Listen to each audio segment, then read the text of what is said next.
Hey, it's Anne-Marie, and welcome to another 30 Days to Distinction tip, where over the next 30 days, I'm going to be sharing 30 tips as part of the 30 Days to Distinction challenge to help you become distinguishable, uncopyable, and irresistible to your ideal client, to become the choice versus just a choice when they're ready to move forward. And this is tip number 10.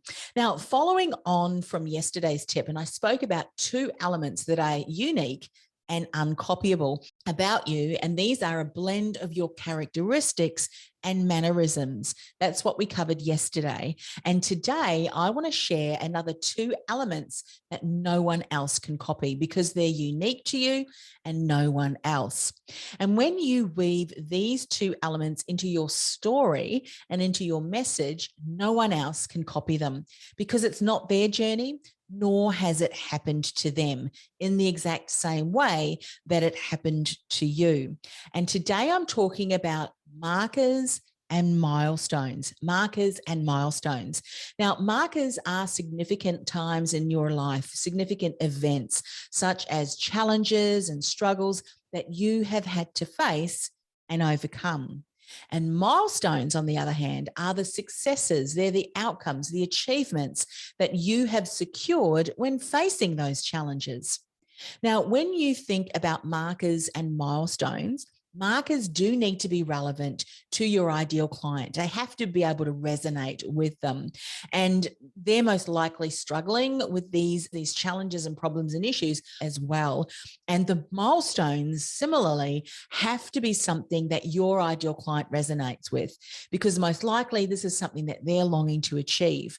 However, they haven't been able to find out how to achieve them or overcome those challenges yet. They need to hire you to be able to support them in doing that. Now, let me give you an example. One of my uncopyable story angles is when I started Women in Leadership podcast. I started that podcast. You might have heard me share that story. I'm going to share it again briefly today. It was after my worst business failure ever, and I started Women in Leadership podcast to help me deal with my grief and my loss. Now, an interesting thing happened when only 3 episodes had been published. I accidentally generated 2 4-figure clients.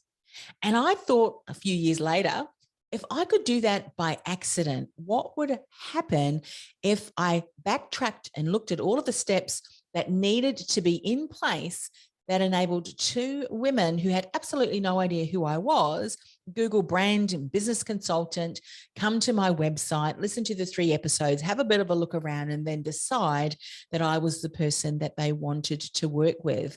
So a book, Industry Thought Leader, How to Go from Invisible to Influential and Profitable with a Podcast, and a program, Podcasting with Purpose, 90-day idea to launch your thought leader podcast later. This is now what I teach to my clients when they want to build their reach, their reputation as a trusted authority, as well as their revenue, being able to nurture listeners into leads, inquiries, and ultimately clients from their very first episode. That is just one of my stories, which is unique and uncopyable because it's my journey and what happened to me. And no one else can talk about Women in Leadership podcast and the things that I shared. It's unique and uncopyable. So now it's your turn. I want you to identify some of the markers and the milestones that have been relevant for you in your Take Action guide. And if you haven't already downloaded the guide, you can do so over at industrythoughtleaderacademy.com/distinction. You'll also be able to catch up on some of the other tips and get your notes down into that guide so that you can become distinguishable, uncopyable, and irresistible, as well as the choice versus just a choice when your ideal client is ready to make that decision. Now, as always, stay tuned because tomorrow I'll be back with another 30 Days to Distinction tip. See you then.